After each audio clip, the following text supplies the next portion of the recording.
E aí, pessoas, tudo tranquilo? Hoje vamos então para o nosso segundo encontro no ritmo do nosso primeiro encontro, né? Naquele mesmo estilo. Então, eu posso imaginar que na minha plateia, né?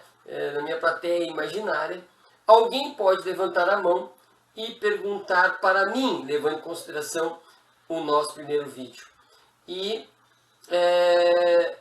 essa pessoa imaginária, dessa plateia imaginária, perguntaria para mim: professor, o senhor dá muito peso, o senhor valoriza muito a pergunta e desvaloriza a resposta. A tal ponto que o senhor disse que a filosofia com o ensino fundamental é bom porque traz a descrença nas verdades dadas e, como vantagem, advinda daí, dessa descrença, a abertura para a pergunta.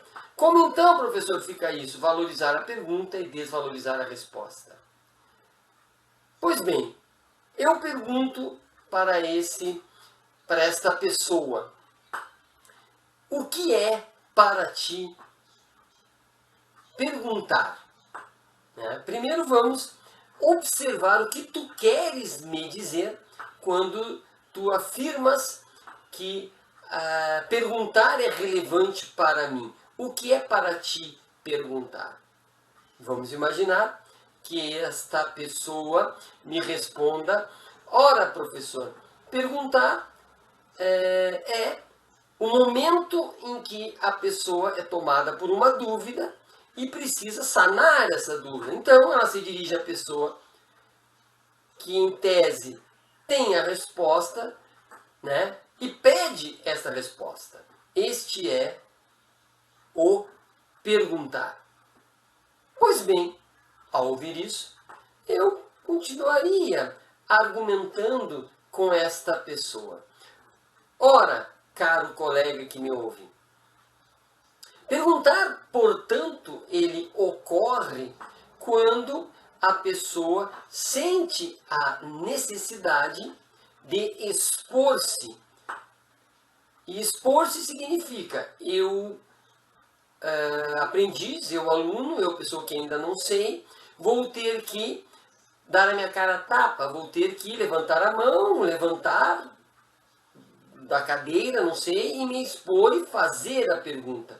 Vejam que é preciso uma grande necessidade, ou uma grande curiosidade, ou um grande sentimento de vazio, porque eu não tenho algo e alguém tem, né? Eu não tenho a resposta, mas alguém tem, para fazer com que esta pessoa saia do seu anonimato para apresentar-se como quem não sabe.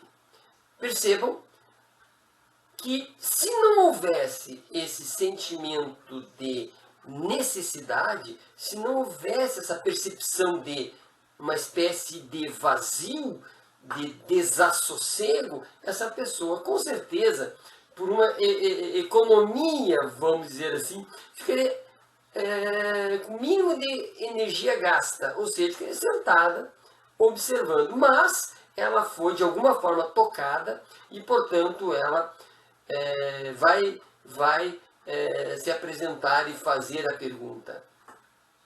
Então percebam que o que é perguntar tem a ver com o que faz com que a pessoa se manifeste. Né?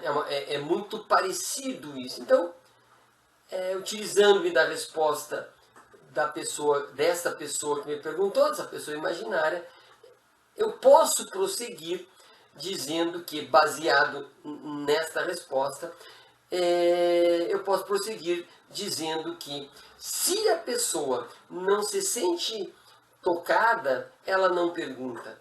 Se a pessoa não se sente motivada em função de um vazio que não tinha antes, a percepção de um vazio que não tinha antes, ela não pergunta. Se essa pessoa estiver centrada naquilo que ela já tem, ela não vai em busca daquilo que ela não tem, se essa pessoa está centrada na crença de que basta esperar para que as coisas cheguem até ela, ela não vai perguntar.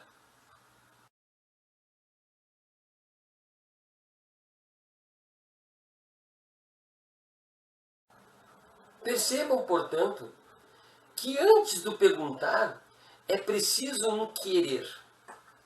E eu só quero algo que tenha a ver com aquilo que eu desejo. Senão eu não quero. Se eu não estou forçado, se a situação é tranquila, se eu estou me sentindo seguro, né? Eu preciso desejar, eu preciso querer. Portanto, não é qualquer situação que me faz perguntar.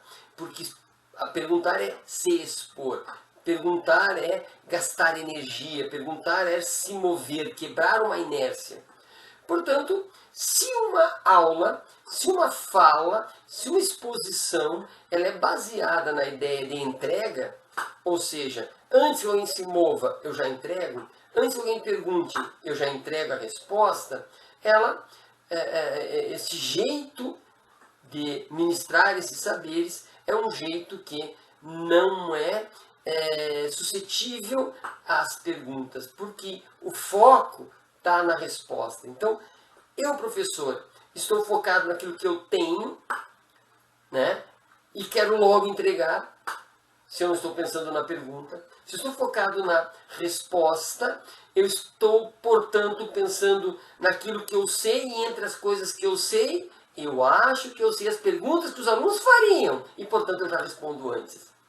Portanto, se eu pensar na resposta, eu acabo caindo naquela situação de eu tenho algo e vou te entregar. Tu querendo ou não, eu vou te entregar. Tu estás aqui na sala de aula, eu vou te entregar. Eu estou locupletado de saberes e eu vou te entregar. Por outro lado, se eu sou um professor focado naquilo que eu não sei, no meu vazio, naquilo que me falta, no espaço em que eu posso me movimentar, porque não está cheio, eu estou começando a me preocupar com a pergunta. E se eu estou focado naquilo que eu não sei, eu posso perceber que eu não sei todas as possibilidades que um aluno tem de perguntar. E então eu vou achar em mim um espaço para parar e ficar aguardando o movimento deste aluno. Eu tenho espaço para isso, porque eu sei que não sei todas as possibilidades de pergunta.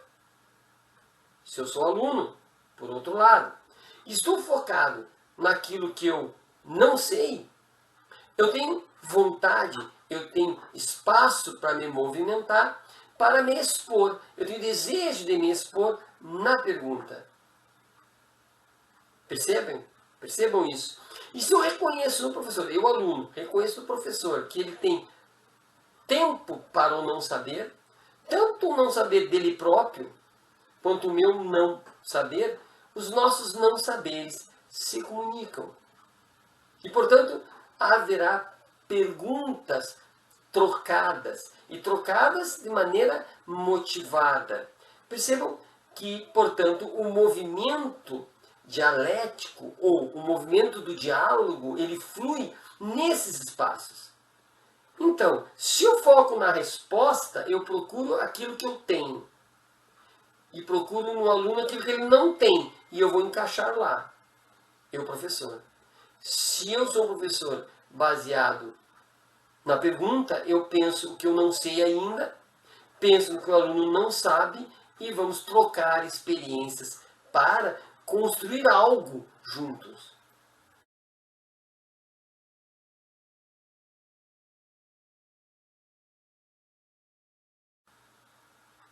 Vejamos que, se partimos da hipótese de que o que tem mais peso pedagógico na ensinagem e na aprendizagem é a pergunta, e sabendo que a pergunta é exposição, né? Pergunta é uma afirmação, olha que interessante. E, por favor, professor, eu não sei usar a crase.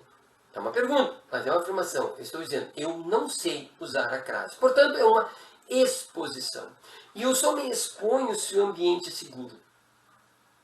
Eu só me exponho se eu tenho a esperança de ter acolhimento, de ser acolhido, de ser respeitado.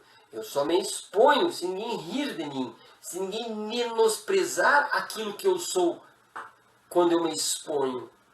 Então, pensar uma sala de aula ambientada na pergunta também é pensar uma sala de aula baseada na segurança, baseada no respeito, baseada na reciprocidade, baseada numa igualdade mínima.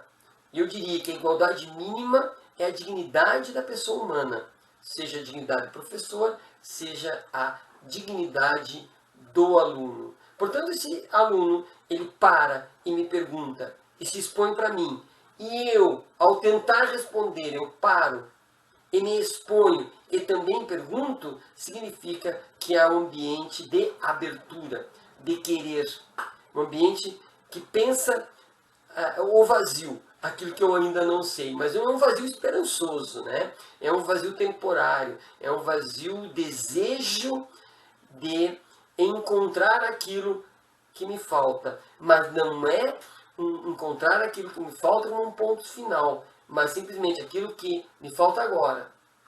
Mas assim que eu obtiver isto, que me falta agora, eu terei outras faltas. Né? Perguntar é um conjunto de faltas infinitas. Né? Procura de algo. É sempre uma procura.